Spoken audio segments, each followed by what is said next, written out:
quand même l'arrestation de ces 7 personnes qui ont attaqué American Express, et après il y a des milliers de gens qui sont descendus dans la rue.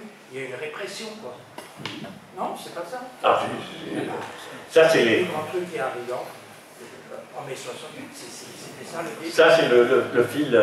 J'ai pas fait mai 68, j'étais trop jeune, j'étais apprenti, mais j'ai vu ça dans les journaux, les gens qui étaient enchaînés, qui étaient emmenés au tribunal, je crois 6 ou 7 étudiants, quoi. Oui, mais... en prison, quoi. Bon, qui ont été, après, amnistiés tout de suite, pour essayer de freiner le mouvement. Le pouvoir ne s'attendait pas à ce qu'il y ait une réaction comme ça contre la répression, c'est clair. Mais il n'y aurait pas eu ce phénomène-là. L'American Express, effectivement, c'est ça qui fait que quelqu'un de Nanterre est pris et que donc on occupe le bâtiment administratif. Mais ça n'aurait pas été ça, à mon avis, il y aurait eu autre chose.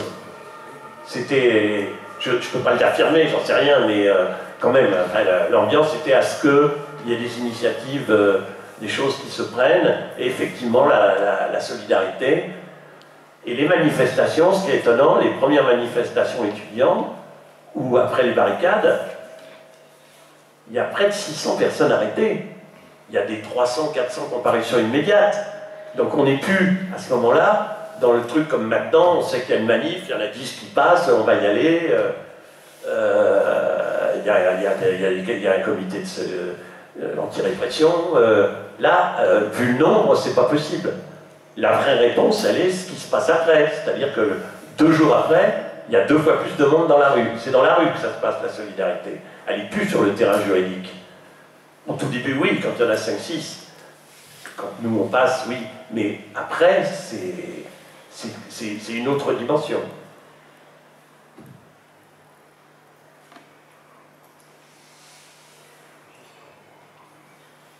C'est parfois l'ambiguïté, c'est qu'on a un gouvernement bourgeois, rétrograde, tout ça, mais dans ces universités, on enseignait Marx, on enseignait la sociologie. Michel Foucault était, bon, c'est un peu la pagaille, mais il était au Collège de France. Il faisait partie de la commission Fouché sur l'enseignement supérieur. C'est après. Alors là, tu parles d'après 68. Oui. Oui, un peu après, oui, c'est vrai. C'est après. Ah oui, parce que là, tu parles de la fac de Vincennes. Mais c'était déjà en germe, quoi. Non, c'est pas ça. Un gouvernement qui ne se défendait pas, un gouvernement qui tolérait l'enseignement de théorie qui voulait le... Oui, mais ça touche combien de personnes, ça? La socio à Nanterre et à la Sorbonne, c'est 300 étudiants qui, la plupart, ont fait sociaux parce que c'est là qu'on avait toutes les chances de rien branler. En tout cas, c'était mon cas et de beaucoup d'autres. Et on lisait plutôt Wilhelm Reich que Foucault. Hein. Et en tout cas, par rapport aux millions d'étudiants en sciences, ils ne travaillaient pas sur Marx, hein, ni en économie. Très peu, il y a des petits noyaux, je suis d'accord. Mais donc, ça paraissait tellement des gouttes d'eau. Le département de sociologie à Nanterre, alors d'accord, il y a Henri Lefebvre, il y a Baudrillard, il y a Louraud, il y a tout ça, mais quoi, c'est 150 étudiants? Ça suffit pas, quoi. Mais pour conclure, c'était le détonateur, parce qu'il dit voilà, on met un campus à l'américaine, donc on crée un foyer d'infection. Ensuite, on enseigne la sociologie qui est destructrice, parce qu'il dit mais qu'est-ce qu'il y a, la France va bien, les caisses sont pleines, mais de quoi vous plaignez, quoi, je sais pas quoi. Et là, on crée des enseignements qui vont désarçonner des gouvernements de droite, quoi. Enfin, je peux dire que le département de sociologie n'était pas que révolutionnaire. Hein. La majorité des profs, c'est des bons profs, c'est bourricots, enfin peu importe, je sais pas qu'il y en a qui font sociaux, c'est des sociologues du travail, ils sont proches de Aron, enfin c'est une petite minorité qui critique ça, on les boycotte d'ailleurs, mais bon, faut pas trop rêver quand même sur le rôle de l'enseignement. Hein. Enfin, moi, à mon avis. Hein. Ce que tu disais sur l'aseptisation de la mémoire des événements comme les 68, c'est tout à fait vrai. Aujourd'hui, on le voit par exemple ici à Strasbourg, l'exposition qui est faite devant la BNU de mai 68, un détournement des affiches de mai 68, qui dépolitise complètement la question, à tel point que chez les jeunes aujourd'hui, mais ils s'intéressent même, ça les intéresse pas les 68, parce que le discours dominant l'a rendu inintéressant, l'a aseptisé, comme tu disais, c'est dommage. dommage qu'on voit, parce qu'aujourd'hui, à Strasbourg, il y a un mouvement étudiant, un mouvement lycéen qui est en train de prendre. Il y a quelques lycéens étudiants ici, et c'est super. Mais effectivement, il y a énormément de choses à travers le retour à ces expériences passées. Ce qui est intéressant, c'est de voir qu'est-ce qui a fonctionné, qu'est-ce qui n'a pas fonctionné. Et puis, je pense qu'il y a beaucoup de choses qui sont... dans la situation d'époque et d'aujourd'hui, il y a beaucoup de choses qui sont différentes, mais il y a aussi beaucoup de choses qui se ressemblent. Et notamment, je pense, dans la situation avant 68, où effectivement, qui était émaillée par des conflits sociaux, et notamment à travers, mais pas que l'Europe, à travers toute la planète, quoi. C'était la contestation à la guerre du Vietnam, avec un mouvement anti-guerre très prononcé, où beaucoup d'étudiants français, notamment, avaient un éveil à la politique grâce à ça. C'est la révolution à Prague, avec l'écrasement du soulèvement par l'URSS, le mérampant italien, etc. Et donc une évolution révolutionnaire à travers le monde. Et en France, qu'est-ce qui s'est passé?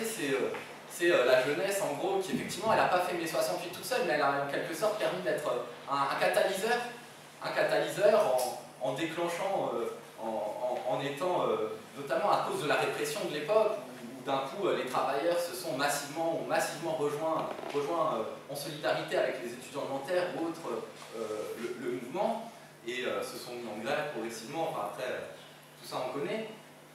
Mais aujourd'hui, moi ce que je vois, l'énorme différence entre aujourd'hui et l'époque, c'est la force syndicale en fait. C'est la capacité des travailleurs à se mettre en grève. Le mot d'ordre de grève générale, on voit bien aujourd'hui, la grève des cheminots, la grève perlée de 2 jours, 3 jours, qui baisse, qui décroît, la mobilisation au sein des cheminots, il n'y a aucun autre secteur qui la rejoint. La CGT, depuis la loi travail, depuis l'épisode de la loi travail, elle est en baisse d'effectifs constants. On a eu un changement de degré, mais pas seulement de degré, mais de nature aussi dans la répression, où on voit des policiers qui attaquent les syndicaux, qui attaquent des lycéens. Et ce qui me fait me demander, en fait, c'est d'un côté, comment est-ce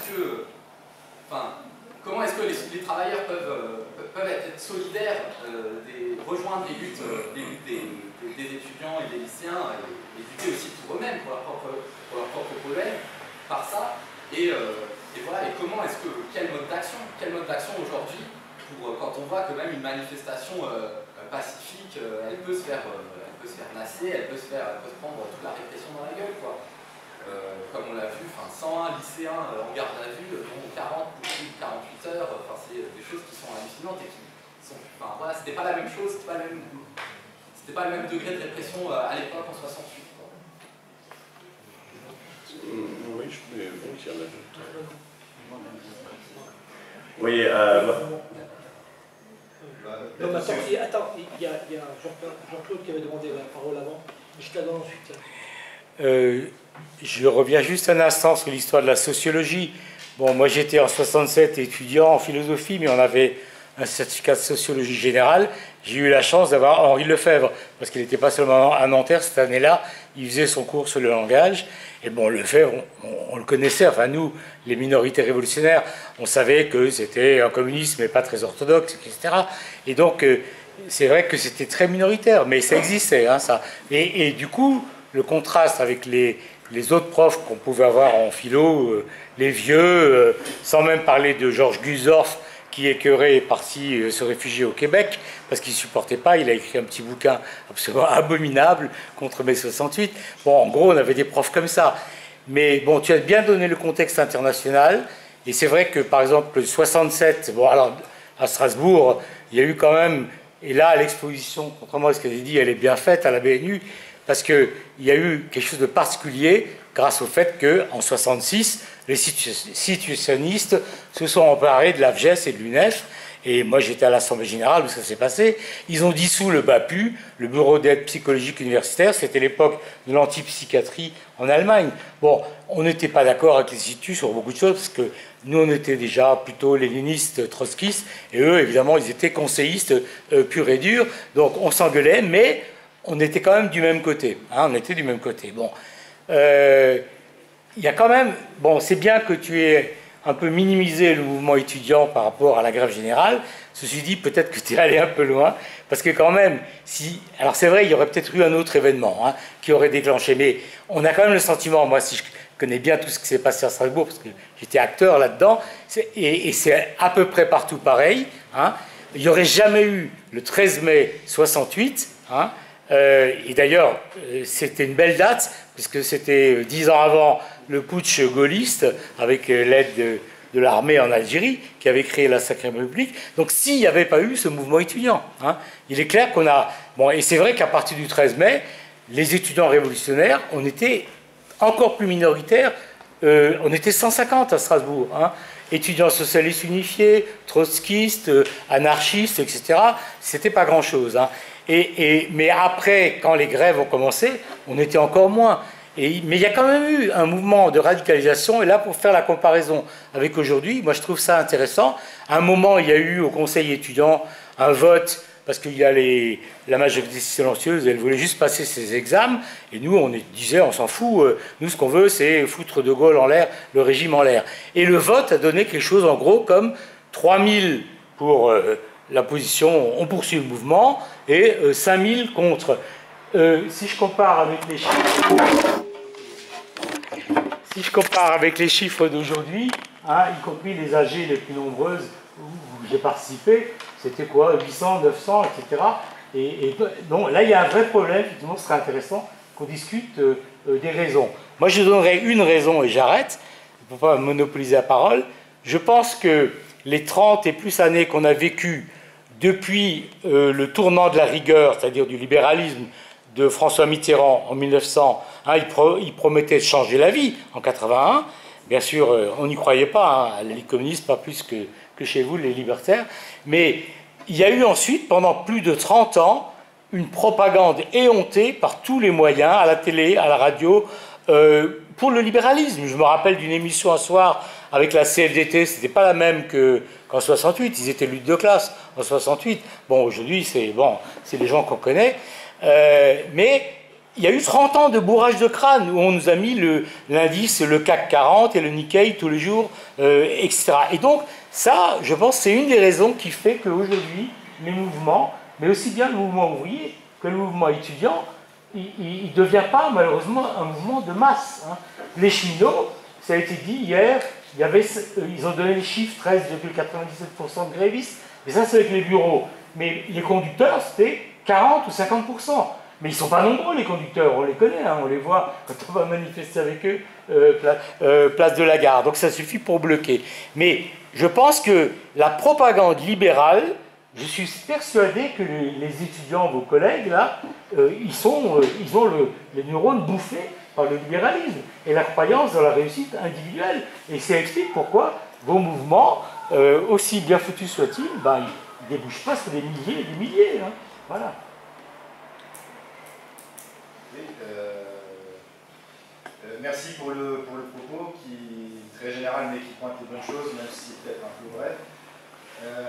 Pour compléter ce que tu as dit, il y a le versant nantais qui a été très intéressant, qui a poussé peut-être dans la forme d'organisation un peu plus loin les expériences parisiennes, par exemple par rapport au comité d'action, comité de quartier, etc. J'invite à regarder, il se trouve facilement sur internet, un très joli documentaire et très intelligemment monté qui fait beaucoup de bien de Jacques Guimond qui s'appelle L'autre mai, donc L'autre mai, Nantes, mai 68, où justement on voit que, et c'est ça qu'il faut rappeler dans 68, c'est l'aspect, c'est la force offensive qu'on a perdue depuis. Depuis 68, on est sur la défensive et sur des phases de recul toujours plus dures. Et aujourd'hui, c'est éclatant d'impuissance, là où on est. Et en 68, justement, c'était l'heure offensif, où Nantes, alors juste pour détailler rapidement, pour compléter le propos, c'est là que le mouvement des occupations d'usines ont démarré, puisqu'après l'émeute étudiante du 13 mai, les revendications étaient assouplies, et les jeunes ouvriers justement qui venaient du monde paysan, qui se révoltaient déjà instinctivement contre le travail à la chaîne, avaient compris que ces modes d'action là marchaient. Le lendemain, ils attaquent l'hôtel de Ville, ils mettent le feu à la préfecture, et tout de suite, Sud Aviation occupe et ça lance le mouvement général. Mais ce qui est le plus intéressant, c'est que des semaines après, enfin 10 jours après, les comités d'action se multiplient dans tout Nantes, et il commence à se passer le problème du ravitaillement en matières premières, etc., à l'échelle de l'agglomération, puisque du coup c'est une ville qui a subi qui a lu la grève très très tôt, et ces comités d'action